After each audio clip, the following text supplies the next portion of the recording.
Welcome to Wayne's Old Time Radio Page channel. I'm Wayne, your host. These programs are brought to you by support of our listeners. You can give your support at Patreon or PayPal, either one. There's clickable links in the description below.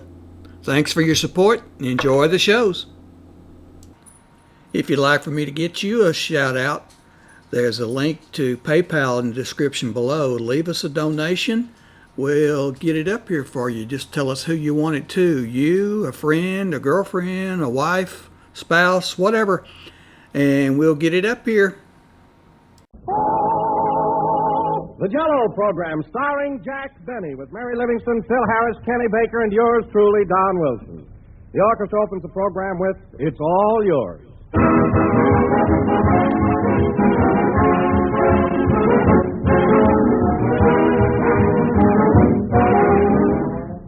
The other day, one of those inquiring reporters stopped me on the street with this question.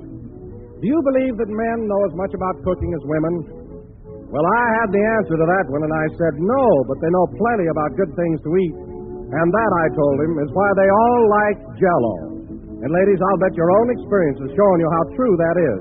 Why everybody likes jell-o, and no wonder. That delicious, extra-rich fruit flavor makes every jell-o dessert a brand new and exciting treat. It's a fruit flavor that's rich and full-bodied and supremely satisfying right from your first tempting spoonful to the very last. And jell-o is really doubly satisfying because it looks so delicious, so gay and cheerful and appetizing. It's a swell dessert, a dessert you can serve as often as you like, for the family will always enjoy it. So look for those big red letters on the box. They spell jell-o, and jell-o spells a treat.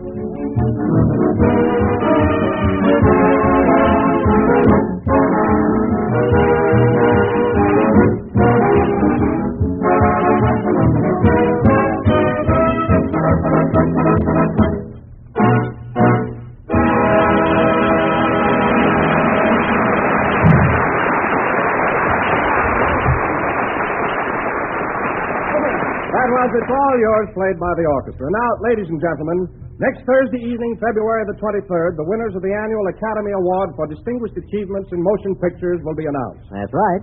The recipients of this great honor for outstanding performances on the screen will receive gold statues symbolic of their unquestioned ability. Yes, sir. So, tonight, ladies and gentlemen, we bring you a man who hasn't a Chinaman's chance, Jack Benny.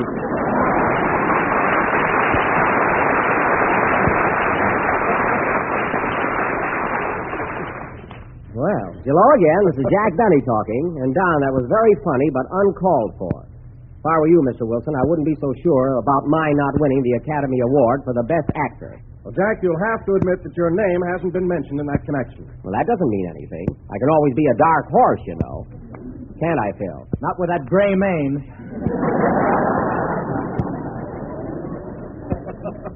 Now, wait a minute, Phil. Don't jump at conclusions. Did you see my last picture, Artists and Models Abroad? No, I didn't. Go ahead and fire me.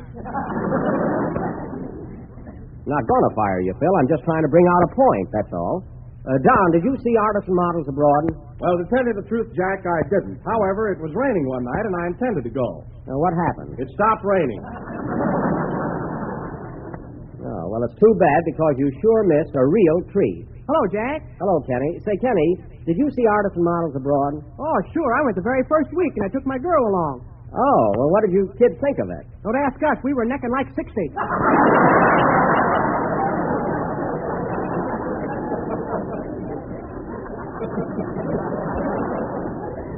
That's fine. You two always neck when you go to a picture, Kenny? No, during the Good Earth, we made mud pies. Well, you were younger then. I'm going to find somebody who saw my picture if I have to start a contest. Anyway, fellas, my performance in Artists and Models Abroad is deserving of some recognition. I don't say that I'm positive of getting the Academy Award, but if I don't, it's a frame-up. Now, listen, Jack, I don't want to shatter your hopes, but there's a rumor that Clark Gable has an excellent chance of winning the award. Who? Clark Gable. Gable? Poof. A fine chance he's got. And not only that, I hear that Jimmy Cagney's liable to step right up and cop the prize. Cagney? Yes, Cagney. Piff. That little guy for what? For what? Did you see him in Angels with Dirty Faces? Yes, I did. You call that a performance? I certainly do. Oh, why, you take that scene where he was electrocuted. He didn't get one laugh. Some performance. Well, for heaven's sake, you don't expect a guy to get a laugh when he's going to be electrocuted, do you? Yeah, I'd have got a laugh. You'd have got applause. Well, Phil, if you're going to make a joke out of it, there's no use discussing it any further. Oh, hello, Mary. Hello, Jack. What are you all excited about? Plenty. Phil here doesn't think I have a chance in the world of winning the Academy Award. He doesn't. How does Don feel about it? Well, Don agrees with Phil. Oh, move over, fellas. You hear this gang talk, you think I was a flop as an actor. Oh, Jack, you always get so upset when these awards are being given out. Last year you were jealous because Spencer Tracy won it. Me jealous of Tracy? I was not. You weren't? Then tell him what you did to his picture on the billboards all over town. All right, so I drew a few mustaches. Is that a crime?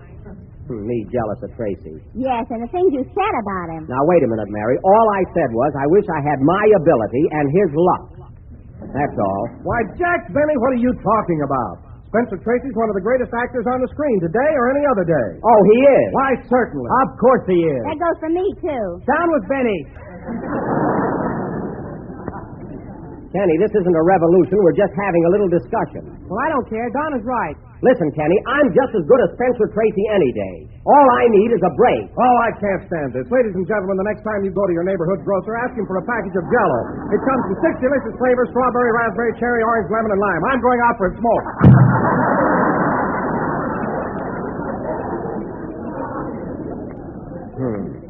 Well, how do you like that? First time I've ever seen Don so upset. Gosh, even his favorite dessert didn't calm him down. Mary, do you think he was really mad? Yes, his chins were just quivering. Gee whiz, it's getting so a guy can't even express an opinion around here. I don't see why Don should jump on me after all I've done for him. What did you ever do for Don? What did I ever do? Well, for one thing, I discovered him. That's what I did. Discovered him? Yes. When I first met Don Wilson, he was a barker in front of a sideshow, ballyhooing for a lot of freaks. That's what he was. How'd you happen to meet him? Jack was a wild man from Waukegan. Now, Mary, I haven't been around a freak show since I broke up with Princess Zaza, the snake charmer. So there. No kidding, Jack. Did you really go around with a snake charmer? Yes, Kenny, she was a lovely girl, but I couldn't stand that hissing all the time. And now, if you've got a song ready, we'd like to hear it. Okay. Just a minute. Come in. Telegram for Jack Benny. Right here, boy. Take it, Mary. Okay. Here, buddy. Here's a nickel for you. Gee, thanks, mister. Now I can get married.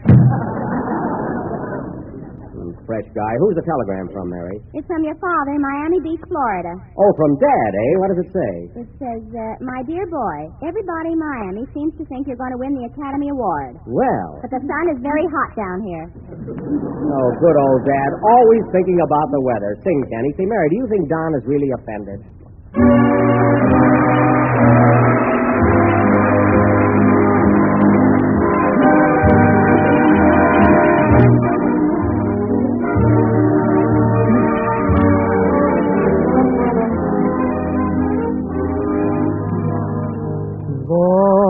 I dream in vain. In my heart there will remain a heart of melody, the memory of love's refrain.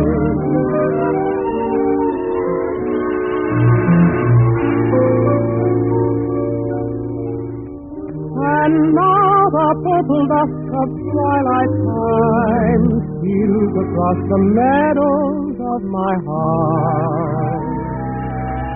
High up in the sky the little stars climb, always reminding me that we're apart.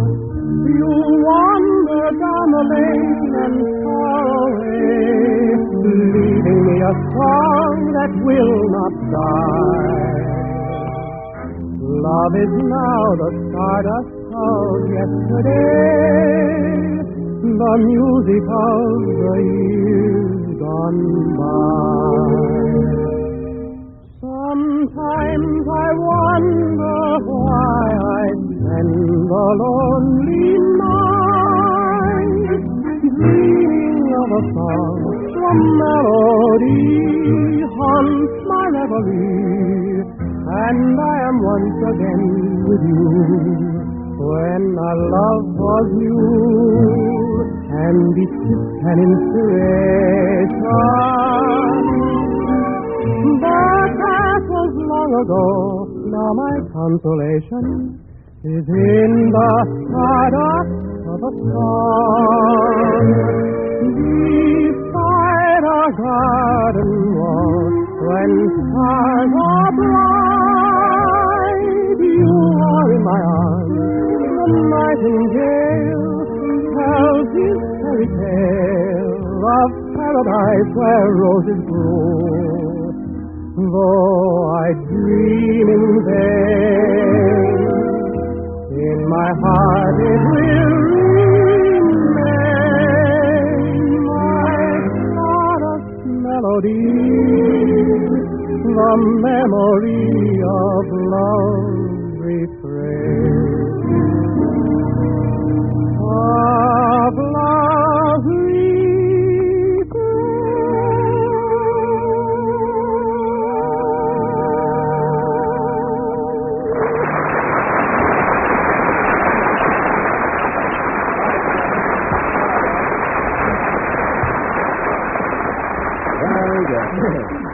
That was Stardust, an old favorite sung by Kenny Baker. And very good, Kenny, but what made you sing such an old number? Oh, I don't know, Jack. I guess I'm just sentimental. Oh, You know, a song like that brings back a lot of memories, believe me. memories. Boy, those sure were happy days when I was just a kid and didn't know what it was all about. Well. Happy days are here again. Now, Mary, Kenny has just as much right to reminisce as anybody else. He can have his memories, too. And how, brother? Kenny, don't be such a devil. And now, ladies and gentlemen, to get on with the program, I'd like to announce that next week we Hey, are... Jack, here's Don. Oh, yes, our prima donna has returned.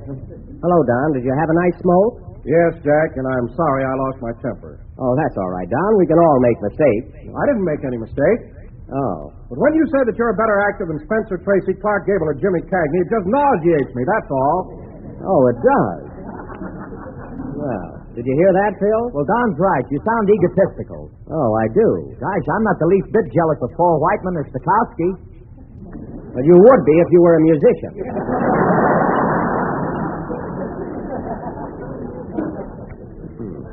You're a fine leader, Phil. You have yet to conduct a number where you didn't finish a minute ahead of the boys. Well, that's the trouble with them. They're no good in the stretch.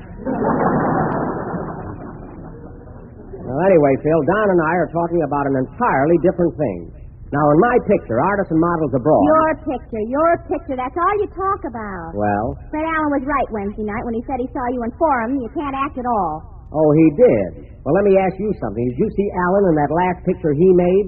His photo finished? Yes, I saw it. Oh, boy, how he tries to hog the camera. What do you mean? Well, any man that'll put a false face on the back of his head so he can appear in every scene, well. And the way he photographs, what they have to go through to make up that pan of his. Quite a job, huh? A job? It's a government project. I'll never understand why Universal Studios spends thousands of dollars to make up Boris Karloff when they can use Allen in the raw. Boy, will he burn up when I win the Academy Award next week. How do you know you're going to win it? Because I deserve it. I'm an actor, first, last, and always. You're a ham, baked, boiled, or fried. Listen, Mary, there's nothing hammy about speaking the truth. Why, in my picture, Artists and Models Abroad... Oh, this is disgusting. You said it. I'm going out for a smoke. Well, now, Mr. Baker has joined the ranks of the sulters around here. You see down the bad example you set? And now, ladies and gentlemen, that Kenny is in the other room and it might be a little quieter in here, I'd like to make the announcement that I started 5 minutes ago. Next week is a special attraction. We are going to present... Now what? Come in? Well, hello, Andy. Hiya, Buck.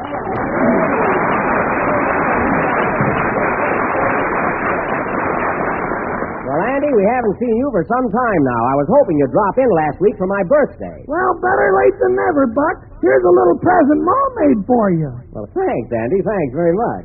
Here you are, Buck. I hope you like it. Well, gosh, look, fellas, just what I needed. A hand-painted sofa pillow. Say, that'll come in mighty handy. Yeah, you can put it in your pants in case you meet Spencer Tracy. Never mind that. Gee, it's so nice and soft. Be sure and thank your ma for me, Andy.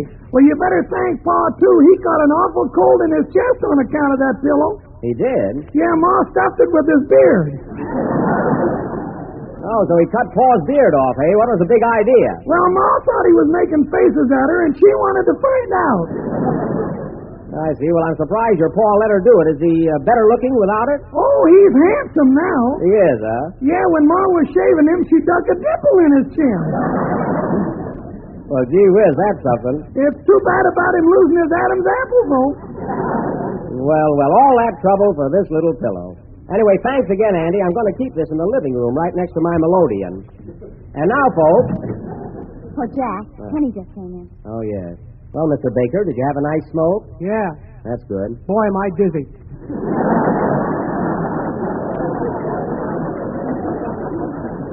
Well, it serves you right. And now, folks, once more I'd like to announce that... Say, Buck.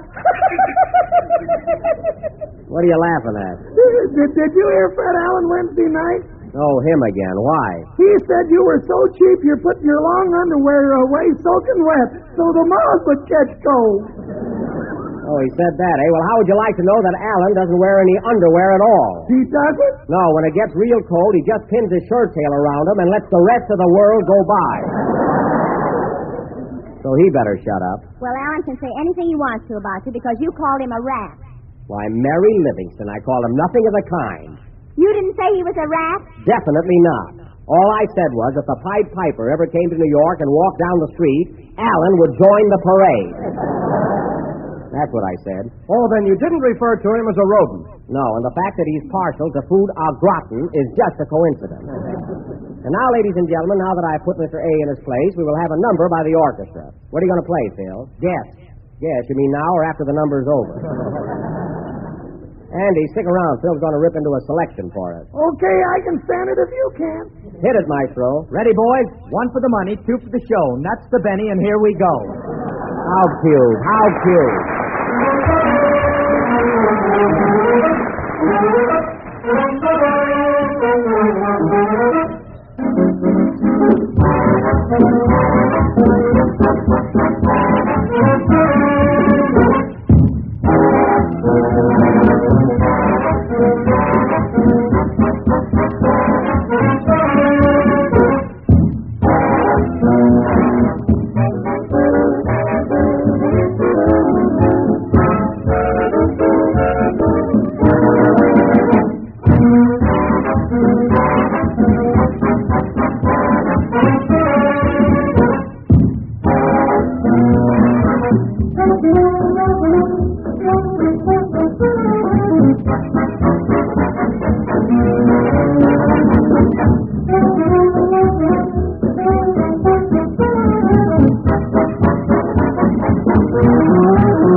That was either Jeepers Creepers or This Can't Be Love, played by Phil Harris and his orchestra.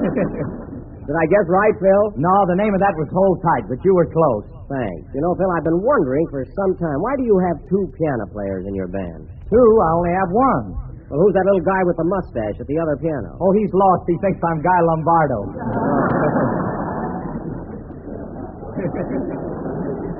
Well, good heavens, don't tell him. You know, Phil, one thing I've noticed lately.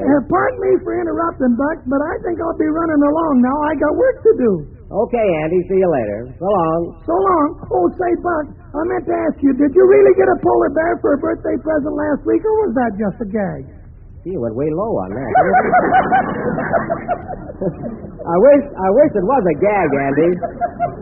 Believe me, I've had plenty of trouble with that polar bear, haven't I, Mary? Yeah. Tell him what happened when you were training him the other afternoon. Oh, that could happen to anybody. Training him? What are you training the bear for? Jack wants to be ready in case vaudeville comes back. That's not the only reason. Anyhow, let's forget about that polar bear. Oh, no. What happened when Jack was training him, Mary? Go ahead, you little tattletale. Well, I dropped in at Jack's house the other day, and there he was all dressed up in a leopard skin, a beanie, and a whip in his hand. Is that so? Go on, Mary. Well, when the bear stopped laughing... He wasn't laughing. I had him scared to death. Anyway, Jack cracked the whip and made him sit up and said, "Nice bear, give me your paw." And what happened? Jack got it right in the kisser. Well, I can hardly feel it. Anyway, I got him tamed now, and he knows who his master is. Jack, do you think you know who sent you that bear? I don't know, Don. At first, I thought it might be Fred Allen, but I'm positive now that it wasn't. Why?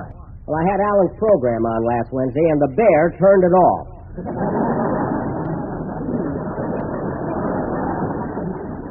So he's a pretty intelligent animal, you know? Say, Jack, what are you going to do with that bear anyway? Are you going to keep him? Well, I'd like to, Kenny, but it's so expensive. Gee, he eats fish like mad. And he's so fussy, he won't eat what I give him. No wonder. Jack put tails on carrots and told him they were goldfish. Now, what's the difference? They're good for him. Huh? Hey, Buck, I gotta go now. See you later. So long. So long, Andy, and thanks again for the present. Oh, you're welcome. I hope you get the Academy Award, Buck. I don't know why that should be so funny. You might all be surprised. And now, ladies and gentlemen, as I started to announce so many times this evening, next week is our feature attraction. We are going to present the year's supreme effort by the Benny Overestimated Art Group. None other than our version of Darrell Zanuck's 20th Century Fox production. That dynamic screen classic, that gripping melodrama, that thrilling and sensational triumph, Jesse James. Thank you. Now, owing to the importance of this great feature, tonight we are going to present a few of the highlights from this tremendous attraction. First, pardon me. Hello? Hello, Mr. Benny. This is Rochester. Look, you'll have to call me back later, Rochester. I'm right in the middle of an important announcement. Okay, boss. I'll just leave my resignation on the dresser. Yes, do that. Your resignation? What are you talking about? Now, look, boss, I don't mind opening doors, running errands, driving your car, and cleaning the house. But when you expect me to be lady in waiting to that North Pole kitten, I quit. Now, don't get excited, Rochester. In the first place, you can't quit this minute. I haven't paid you yet. That's all right. I'll just take some spoons. You'll do nothing of the kind. Now, tell me, what's the matter with Carmichael? Carmichael? That's the bear. What's wrong with him, Rochester? Well, every time I meet him, he wants to rumble with me. Oh, well, he's just being playful. Why don't you dance with him? I did this morning, and when we got through, he applauded. Applauded? Well, say, that was cute. Cute nothing. My head was between his paws. Oh, that's too bad. I'm all scratched up like a nearsighted dairy picker.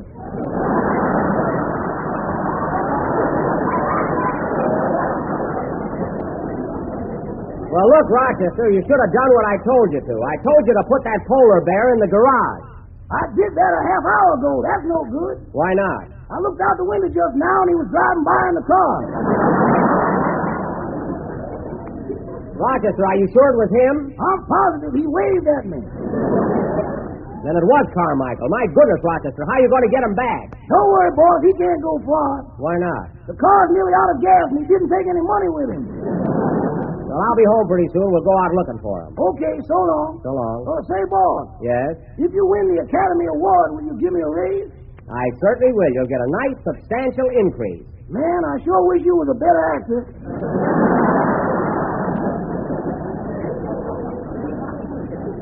Now, wait a minute, Rochester. Just for that, you're going to get a... What's that? Well, blow me down. Here comes Carmichael up the driveway. I bet he got a ticket. A ticket? How do you know? He's got a policeman in his mouth. So long, boy. So long.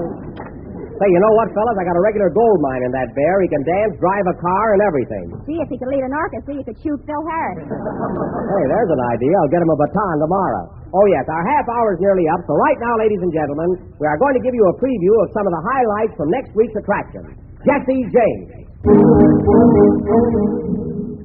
Drama! Now listen, Mrs. James, we're going to run a railroad through your land, so I'm giving you just 10 minutes to pack your duds and get off. I ain't a-getting off. Oh, Jesse! Jesse! Yes, Ma?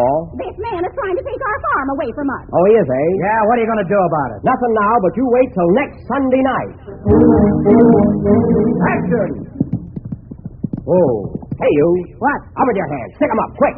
Okay, but you're wasting your time. I haven't got any money. You haven't, eh? Well, I'll give you just 7 days to get some. Romance. Oh, Zerelda, will you marry me? No, Jesse, I can't. You have no sex appeal. Well, I'll get some by next week. Jell-o. Don't shoot him, Jesse. Don't shoot him. Why not, Frank? Oh, we said to count 6 before you lose your temper. Okay, strawberry, raspberry, cherry, orange, lemon, and lime. These are just a few of the thrills that will come to you next Sunday night. So be sure and tune in. Play, Phil.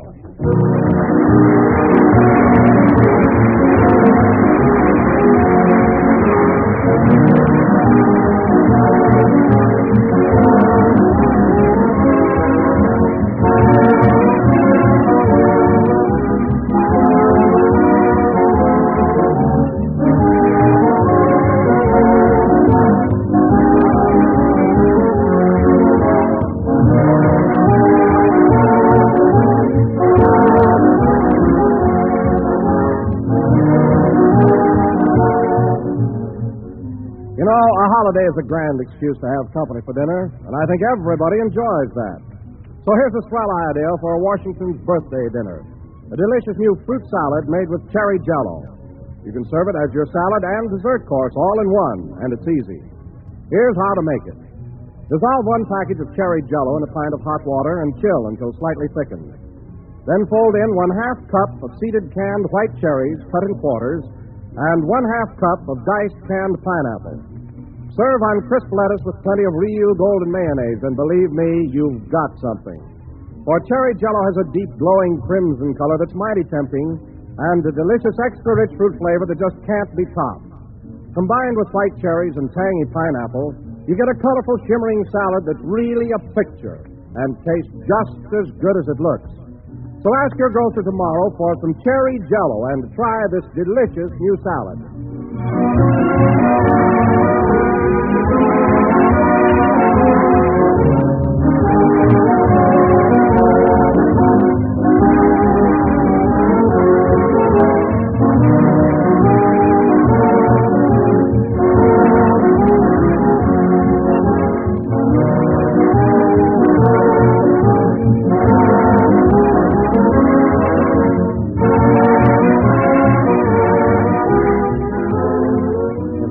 Number of the 21st program in the new jell-o series, and we will be with you again next Sunday night at the same time.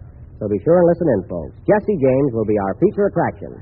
Say, Mary, remind me to stop in the market on the way home. I want to get a can of sardines for Carmichael. 1 can for that big bear? Yes, and 1 sandwich out of it for me. Good night, folks.